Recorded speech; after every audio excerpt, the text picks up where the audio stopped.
আসসালামু আলাইকুম ফ্রেন্ডস, অ্যাডজেট শিক্ষায় আপনাদেরকে স্বাগতম। আপনারা সবাই কেমন আছেন? আশা করি সবাই ভালো আছেন। বরাবরের মতো আপনাদের সাথে আছি আমি সাইফুল ইসলাম। চলে এসেছি নতুন একটি টিউটোরিয়াল নিয়ে।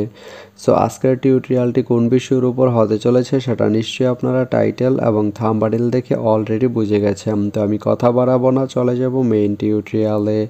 আর মেইন টিউটোরিয়ালে যাওয়ার আগে একটা কথা বলে নিতে চাই, আপনি যদি আমার চ্যানেলে নতুন হয়ে থাকেন তাহলে অবশ্যই আমার চ্যানেলটি সাবস্ক্রাইব করে নোটিফিকেশন বেলটি অন করে দিবেন। আর যারা অলরেডি সাবস্ক্রাইব করে রেখেছেন তাদেরকে অনেক অনেক ধন্যবাদ। যারা আমার এই ভিডিওটি ফেসবুক থেকে দেখছেন তারা আমার পেজটি ফলো করে সাথেই থাকবেন। তো চলুন চলে যাই মেইন টিউটোরিয়ালে।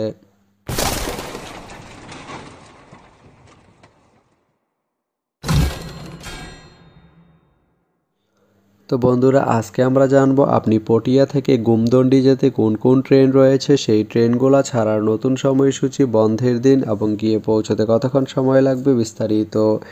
আমি যদি আপনাদেরকে ট্রেনের সময়সূচিগুলো বলে দেই, আপনি পটিয়া থেকে গুমদন্ডি যেতে শুধুমাত্র একটি ট্রেন রয়েছে, সেটি হচ্ছে প্রবাল এক্সপ্রেস।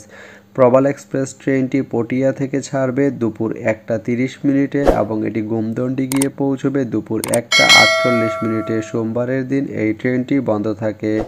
তো আপনি পটিয়া থেকে গুমদন্ডি যেতে এই প্রবাল এক্সপ্রেস ট্রেনটি ব্যবহার করতে পারেন। তো ভিডিওটি কেমন লাগলো অবশ্যই কমেন্ট করে জানাবেন। আর ভিডিওটি যদি ভালো লেগে থাকে বা আপনার কোনো উপকারে এসে থাকে তাহলে ভিডিওতে একটা লাইক করে দিবেন, কারণ আপনার একটা লাইক আমাকে অনেক ইন্সপায়ার করে নতুন নতুন আরও ভিডিও বানাতে। তো ধন্যবাদ সবাইকে ভিডিওটি এতক্ষণ ধৈর্য ধরে দেখার জন্য। ভালো থাকবেন, সুস্থ থাকবেন, অ্যাডজেট শিক্ষার সঙ্গেই থাকবেন।